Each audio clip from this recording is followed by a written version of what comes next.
Motorola injects the Razr Ultra 2025 with bigger hardware upgrades that makes the flip style phone more powerful than anything else prior to it, all while deepening its experience with Moto AI. However, this is all amounts to a steeper cost.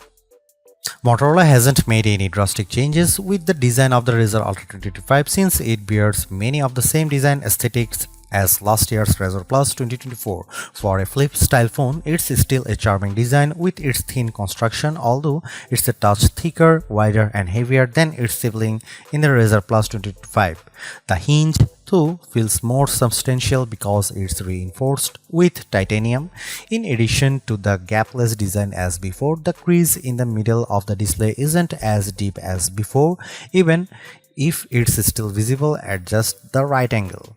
More importantly, I really like the snappier response of the hinge, which is not as stiff as last year's Razr Plus 2024. For a phone that folds, it still feels incredibly sturdy, which is backed up by its IP48 rated construction, but I'm not confident that the Alcantara will hold up as well as some of other finishes. Not only do I worry about it staining, but I also wonder if it will fade with frequent wireless charging. Apart from the new finishes, the only other design changes involves the addition of the AI key on the left side of the phone. While the design remains largely unchanged, the new hinge design and additional finishes continue to make it charming amongst foldables. It's a minor size upgrade in my opinion, but the Razr Ultra 2025 now packs a 7-inch Super HD AMOLED display. That's a mere 0.1-inch increase over display size in the Razr Plus 2024 and 2025. First of all, I will say it's a good looking display complete with wide viewing angles, bright colors and tons of details. And while the 22:9 aspect ratio doesn't interfere with how I generally use the phone, it does sort of make the video watching experience a bit odd, largely in part of how standard 16:9 videos have gaps on the left and right sides. I could perform a zoom to get videos to fill the entire screen, but then it crops a lot of the top and bottom. Thankfully, it's still brilliant looking with its peak brightness output of 1835 nits. This actually comes up short compared to the record-setting mark of 2158 nits achieved by the Razr Plus 2024, but it's still incredibly bright by today's standards. In fact, few phones have exceeded 2000 nits in our lab testings. On the outside, it will feature 4.0-inch POLED display with a resolution of 1272 by 1080 pixels. It's sharp and detailed and allowed me to better use the phone one-handed due to how it can run any app in full screen mode. I really love this, even though the camera lens can sometimes cover up parts of an app I need to access. Just as before, there are tons of personalization options and the ability to place it in one of its flex modes to access its desk display mode. I wasn't a fan of the switch Motorola made with the Razr Plus 2024 since it dropped the ultra-wide camera in favor of a telephoto one with 2x optical zoom, but I'm glad that Motorola has gone back to that setup with the dual camera setup on the Razr Ultra 2025, which consists of a 50 megapixel main camera paired with a 50 megapixel ultra-wide camera. Flip phones such as this are meant for blogging, so ultra-wide cameras are valued for this exact reason when it's paired with the outer screen for recording video. While there is an upgraded 50 megapixel selfie camera embedded into the main display, I still love being able to use the better rear cameras paired with the outer screen. This makes selfies and vlogging much easier. Content creators will enjoy the number of camera modes available with the Razr Ultra 2025, including new additions like group shot, which basically takes a burst of images and blends the best faces for the picture perfect shot.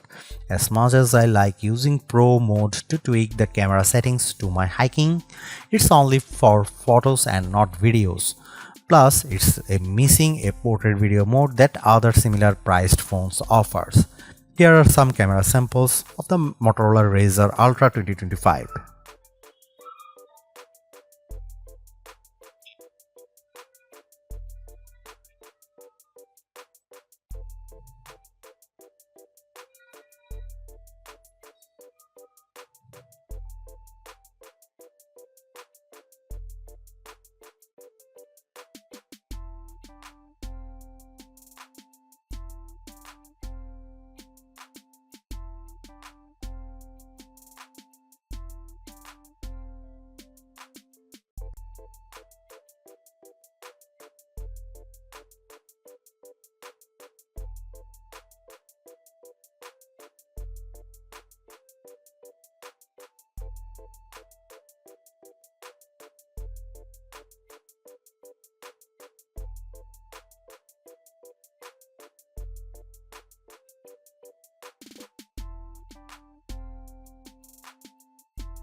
The arrival of the Razr Ultra 2025 puts Motorola into a deeper conversation with the best phones because it's finally armed with a flagship caliber chipset, the Snapdragon 8 Elite. I'm not surprised by how much of a difference this makes because I have seen the benchmark scores put up by other phones, but it definitely makes the Razr Plus 2025 the most powerful foldable phone in our tested to date. In Geekbench 6, the Snapdragon 8 Elite paired with 16GB of RAM outperforms last year's Snapdragon 8s Gen 3 powered Razr Plus 2024 by a long way.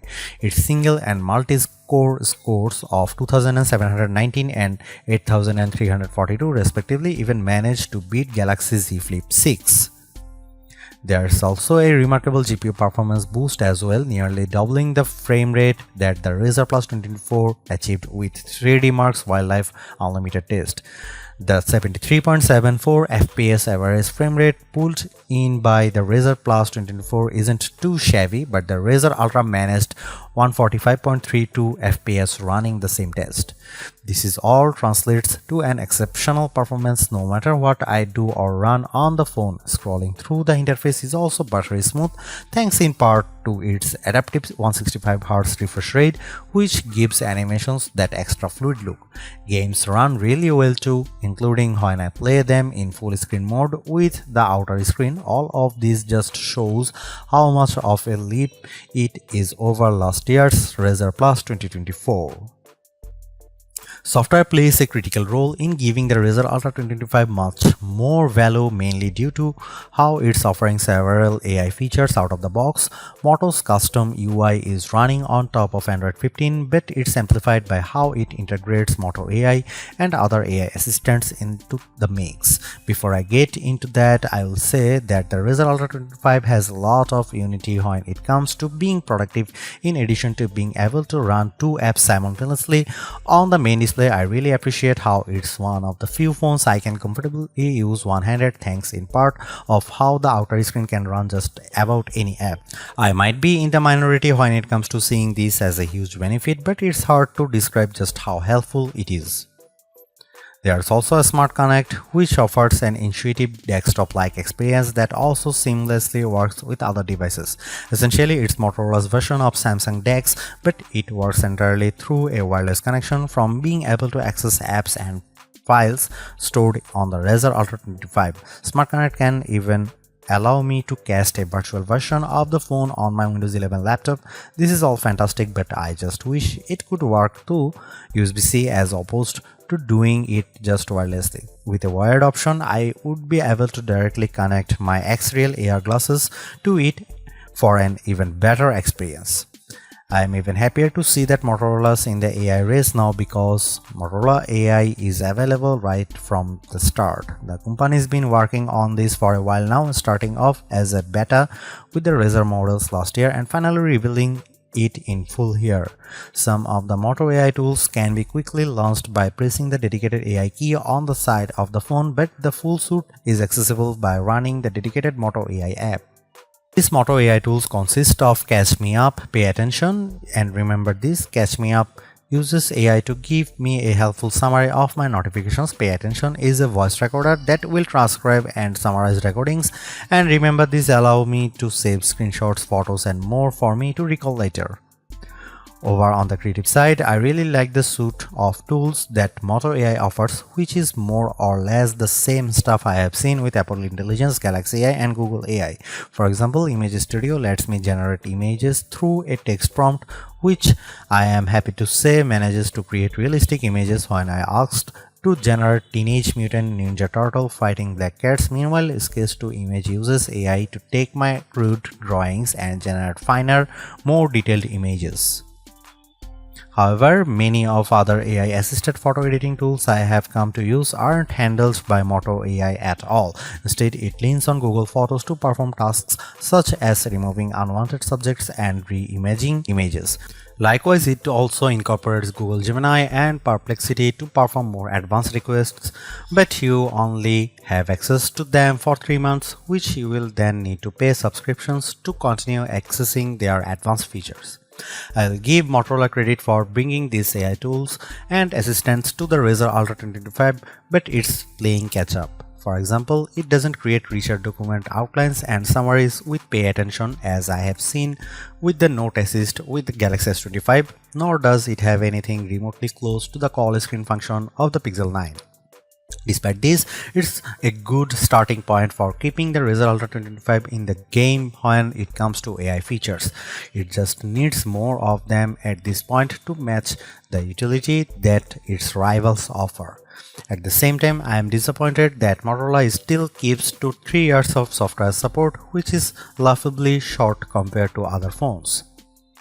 Honestly, it's hard to believe that there is a 4700 mAh battery inside of the Razr Ultra 2025 because its overall size isn't that much different from the Razr Plus 2024. Paired with the power efficiency of the Snapdragon 8 Elite, the Razr Ultra 2025 reaches new heights with its battery endurance. Not only it is the most powerful foldable phone that has gone through our battery test, but it's also the longest lasting battery in a foldable as well. There is just no comparison here because it blows away the Razr Plus 24 and Galaxy Z Flip 6 with its remarkable time of 18 hours and 57 minutes. However, it only achieved that mark with the refresh rate set to efficiency fast mode. Out of the box, it's set to smart and balanced mode, reaching a time of 15 hours and 42 minutes running the same test. The default battery performance still lands the Razr Ultra 25 in our best phone battery life guide. In my day-to-day use, I am also pleased to see that it's making a huge difference because for a phone of its size, it easily carries me through an entire day without the need to charge. Luckily, it also gets an upgrade with its 45-watt wire charging, which gets it to 40% capacity in 15 minutes of charging. That goes up to 72% after 30 minutes of charging. I have yet to commit long term to using a flip style phone, but the Motorola Razr Ultra 2025 is making a strong case to make me ditch my Galaxy Z Fold 6.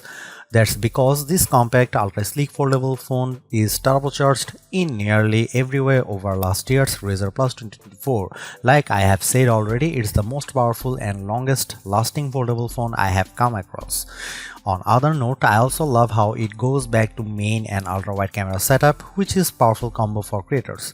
I just wish there are more video centric modes to really make more use out of it. At the same time, the new Moto AI features help to diversify its experience, but it doesn't come close to matching the robust set offered by the Galaxy Z Flip 6. There's definitely still a lot more that Motorola could do to bring it to the same level, but it's not here in the current iteration. Most of all, I'm torn about the higher cost. It's a big step up over past models and sets a precedent for everything else. Price increases are inevitable, but this is just a bigger jump than what I anticipate shelling out for a flip style phone. It's not perfect, but the Razr Ultra 2025 is steering in the correct direction by entering the AI conversation, all while making marked improvements just above everywhere.